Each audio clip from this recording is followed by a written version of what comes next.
Padre, y del Hijo, y del Espíritu Santo. El Señor esté con vosotros. Vamos a rezar las laudes del martes, que están en la página 18. Autor del cielo y el suelo, que por dejarlas más claras, las grandes aguas separas, pones un límite al hielo. Tú que das cauce al riachuelo y alzas la nube a la altura, tú que en cristal de frescura sueltas las aguas del río sobre las tierras de estío, sanando su quemadura, danos tu gracia, piadoso, para que el viejo pecado no lleve al hombre engañado a sucumbir a su acoso. Hazle la fe luminoso, alegre en la austeridad, y hágale tu claridad salir de sus vanidades. Dale verdad de verdades, el amor a tu verdad. Amén. El Señor esté con vosotros. Lectura del Santo Evangelio según San Lucas. En aquel tiempo vinieron a ver a Jesús su madre y sus hermanos, pero con el gentío no lograban llegar hasta él. Entonces lo avisaron: tu madre y tus hermanos están fuera y quieren verte. Él les contestó: mi madre y mis hermanos son estos, los que escuchan la palabra de Dios y la ponen por obra. Palabra del Señor.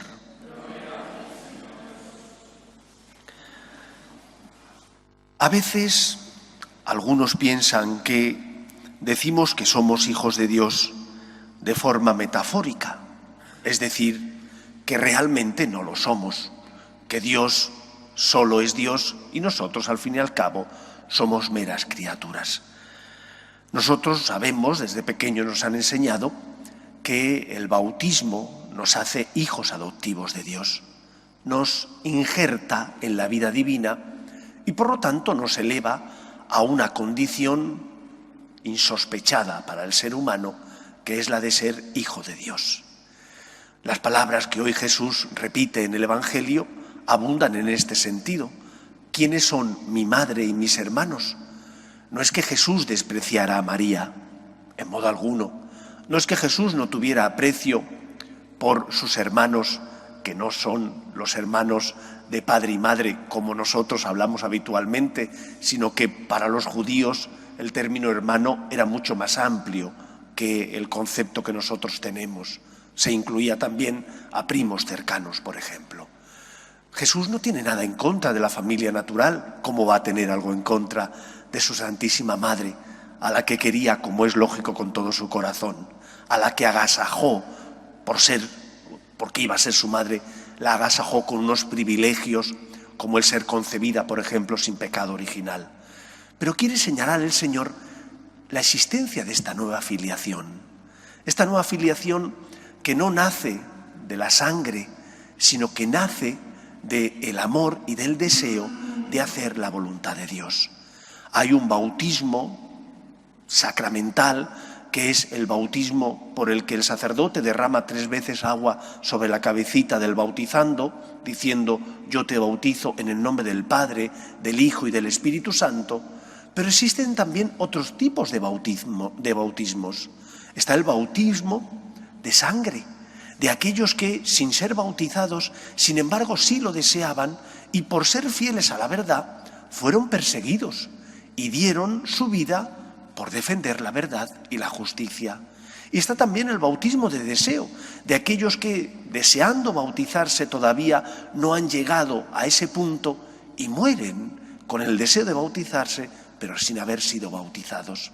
Jesús nos habla de este bautismo, el bautismo de aquellos que quieren hacer la voluntad de Dios, que escuchan la palabra e intentan cumplirla. Esos son hijos verdaderos de Dios, porque quieren hacer cumplir la palabra de Dios que han escuchado. Y por eso nosotros deberíamos preguntarnos: ¿soy yo hijo de Dios no solo porque he sido bautizado, sino también porque intento escuchar la palabra de Dios y vivirla, llevarla a la práctica en la vida? ¿O por el contrario opino que la palabra de Dios es algo muy bello, pero que no se puede vivir. Es algo muy bello que uno tiene en el corazón y dice, caray, qué palabras tan llenas de sabiduría, pero para mí no valen. Yo prefiero seguir la ley del mundo de buscar tu bien aunque tengas que pisar al otro, de buscar tu beneficio sin complicarte la vida por ayudar al que pasa a tu lado. No podemos vivir así. ¿Quiénes son mi madre y mis hermanos?, nos pregunta Jesús a cada uno de nosotros. Y la respuesta es esa: los que escuchan la palabra de Dios y la viven. San Francisco de Asís, al igual que otros muchos santos, les gustaba abrir la Sagrada Escritura, leer al azar un párrafo de la misma, un pasaje de la misma, y sentirse interpelado. Encontraban en ese pasaje lo que el Señor quería que hicieran. Y Santa Teresa de Jesús decía con frecuencia que había que vivir la Sagrada Escritura, la Biblia, sin glosa, es decir, sin edulcorantes, sin intentar dulcificar porque es duro de vivir. Escucha la palabra, déjate guiar por la voz de Dios. Ya sabemos que cuando leemos el Evangelio decimos palabra del Señor, se entiende, palabra del Señor Jesús. Y cuando leemos el Antiguo y Nuevo Testamento, la parte que no es el Evangelio, decimos palabra de Dios.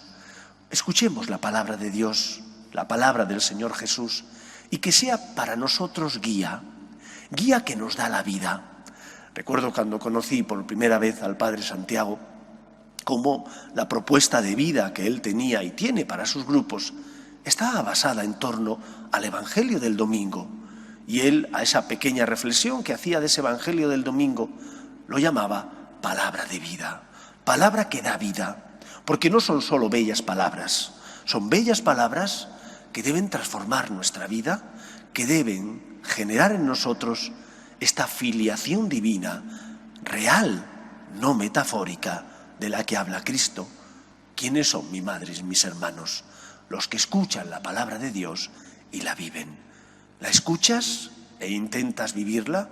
Entonces se puede decir, sin lugar a equivocarte, que eres hijo de Dios.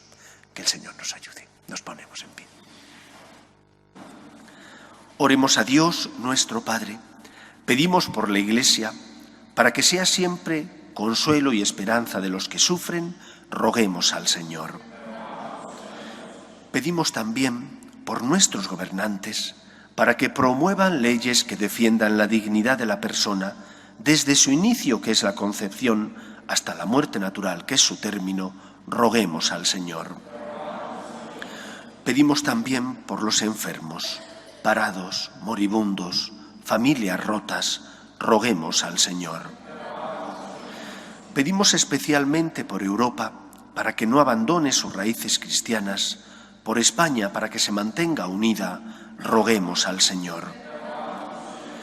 ¿Cómo no recordar hoy a esa parte de España que es Cataluña y que celebra la Virgen de la Merced, Nuestra Señora de la Merced?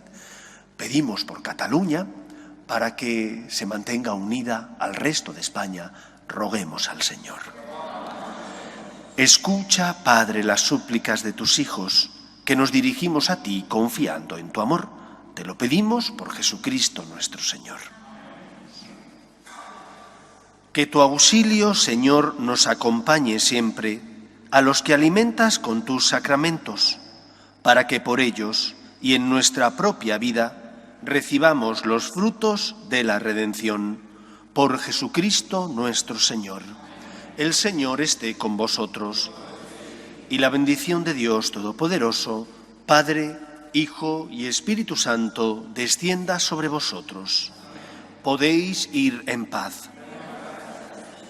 Dios te salve, Reina y Madre de misericordia, vida, dulzura y esperanza nuestra, dulce y siempre Virgen María. Ruega por nosotros, Santa Madre de Dios, para que seamos dignos de alcanzar las promesas de nuestro Señor Jesucristo. Amén.